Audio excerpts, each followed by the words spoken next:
Hey folks, how you guys doing? Hope you're all having a great Tuesday as usual.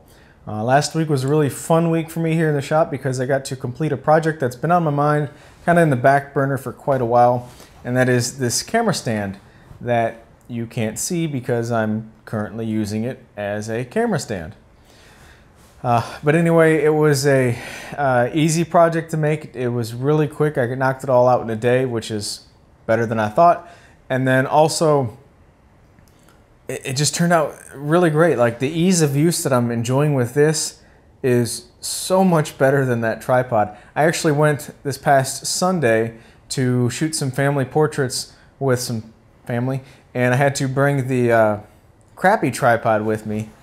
And I was out there in a field with this crappy tripod realizing why I made this camera stand, because that tripod was crappy. It sucks.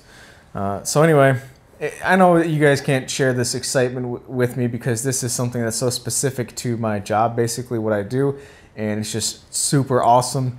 I know the vast majority of people don't have any interest in this, but I'm just still kind of like excited about it. It's nice. It's just the little things that add up here in the shop to make the job easier is always welcomed. I got a bunch of comments on the reoccurring comments on this video. So I'll just go through my little list here. So yes, I have seen just about every single other alternative on YouTube with a ceiling mounted system, trolley system, clamp system, floor system. I've seen just about everything out there, and I got a million links to alternative solutions to what I just built. This one I built because I feel like it was the best solution for me in this shop. The most intriguing alternative to this, to me, was the John Heiss has a trolley system on his ceiling. A couple things to note though, his shop is more narrow than this one. If I'm not mistaken, it's about a one-car garage size, maybe a little bit deeper one-car garage, not as wide. Not as wide as this. So I've got 20 feet in either direction as a minimum width. Minimum width. So if I was to mount the tracks on those two walls and have the whole gantry move back and forth like this, there's going to be a 20-foot span, and you'll have some binding issues. I think you would anyway for that much of a span. I mean, I'm sure you could brace the corners and all that and make it not bind. But anyway, there's too much crap in my way. Stuff that you guys don't see on camera is like the garage door opener. I've got the garage track rails in the way. There's two shelves above the garage door. There's two shelves where my flags are hanging from. And the lumber rack goes all the way to the ceiling. So it just wasn't a good solution for this application. I think it's working out great for him. So, yeah. But other than that, I've seen a tremendous amount of alternatives already. Anytime I make a project, whether it's a shop project or a piece of furniture, I try to research as much as I can to see what other people have that's working for them, what's not working for them, improvements that they wish they would have made, and then just try and learn from all of that and then incorporate that into something that I can come up with. So that's where this whole thing came to be, and it's just awesome. It's just really awesome. So moving on. Yes, 3 casters instead of 4 will be more stable, but it's not necessary. I actually, in SketchUp, made a triangular base, but realized that by doing so, I increased the minimum width of the base. So one of my concerns with this was I wanted it to be easy to move through this and navigate through my shop with all the crap that I have in here. So having this square is actually taking up less space, easier to move in and out of certain positions. So that leads you to the stability of it. Well, a triangle is more stable. 3 contact points are more stable than 4 on a concrete surface that is not as flat as I wished it would have been. But at the same time, anywhere you move it, as soon as you let go of the pole, before you start adjusting the camera at all, the weight of the camera and the arm wants to lean it this way, if at all possible, away from the pole, I should say. And at that point, it just stops moving, and you are on 3 casters. That's stable enough. It's not going to move. It's not going anywhere. So yes, it's a 4-sided base with 4 contact points, but most of the time only 3 of them are being used anyway because this concrete is so uneven and jacked up. Also on the casters, a lot of people said I should have used larger casters, like 6-inch casters instead of I think these are actually 2-inch casters, but the whole mechanism makes the total height 2.5 inches.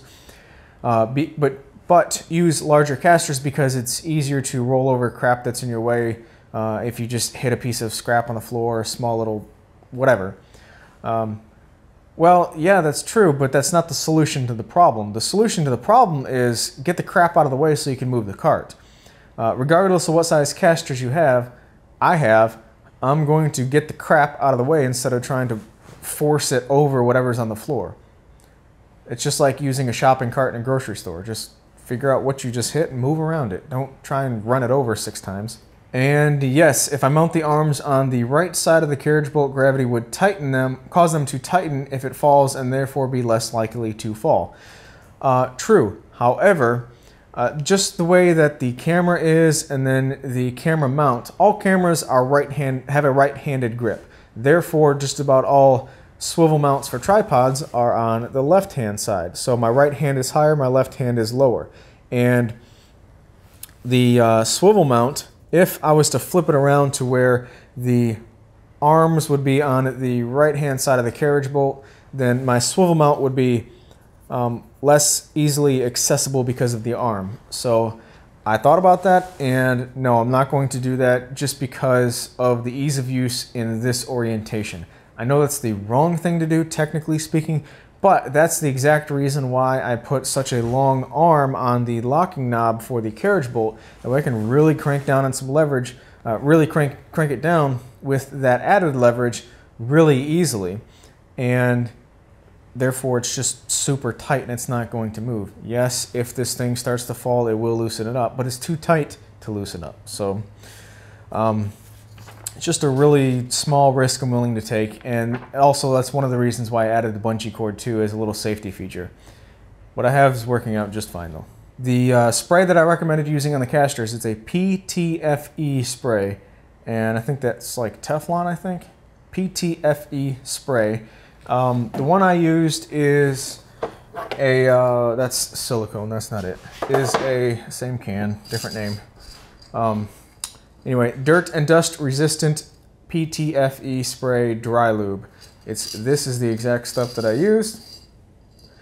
Not a sponsored endorsement at all. Seems like you always got to say that these days. But that's what I used. And every time that, in every application in which I sprayed the ball bearings on the casters, really makes a huge difference. So highly recommend doing that before you actually install any casters going forward. Why not make the upper horizontal bar longer and put some counterweight? You might not need that post and bungee.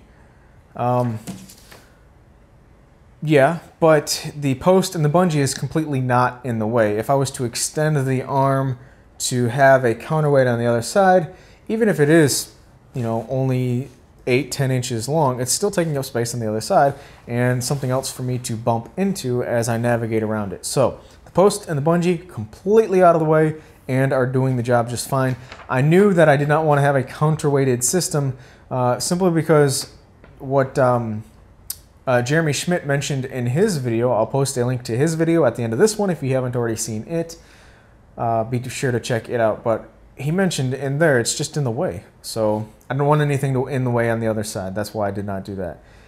And let's see. Also, after editing this video, I realized that the carriage bolt that I used wasn't strong enough. It was just a low-grade carriage bolt. The T-nut ended up stripping out the carriage bolt, so I replaced the carriage bolt with a grade 8 bolt, and it's working just fine. And I can crank on it just as hard as I want to, and it's not stripping at all. Everything seems to be working out just fine. And lastly, why is the pole so long? If you've got this much adjustment in the arm, why do you need that long of a pole? You don't necessarily need it. You can chop it off however short you want, and therefore just keeping the center of mass down low even further. But having it this tall allows me to put the camera and arm really tall and get some nice overhead down shots. I got one on actually making the camera stand by putting the tripod on top of the assembly table, and I want to try to avoid that because every time I do that, if you bump the assembly table, it translates through the tripod and there's a little bit of a shake to it. So this is allowing me to do the exact same thing without being tied to the structure that I'm working on, and therefore reducing vibrations into the camera. Also, in my last vlog video, I mentioned that there is a possibility that I might mount a large monitor to the top of it, or, well, above the arm, not necessarily to the top of it, so that I can see my framed up shots without being behind the camera. This particular camera does not have a flip forward screen. However, I've gotten used to not having the flip forward screen already, and I don't necessarily think that I'm going to add the monitor just because I don't know if it's needed. I may or may not, but at this point I'm leaning towards not adding it. And I think that's all that I had from the comments on the video. Also, last Saturday I went to City Hardwoods in Birmingham, Alabama. I drove over to Sean Stone's place. His place is on the way. And then we went to Jason Barlow's place. And then from there, all three of us went over to Birmingham and hung out for a couple hours at City Hardwoods. It was really cool, kind of just down-to-earth woodworking chit-chat. And City Hardwoods in Birmingham, if you ever drive through there, be sure to stop by. It's a pretty interesting little space in a hidden area. Never would have thought that it would be in the area that it was at.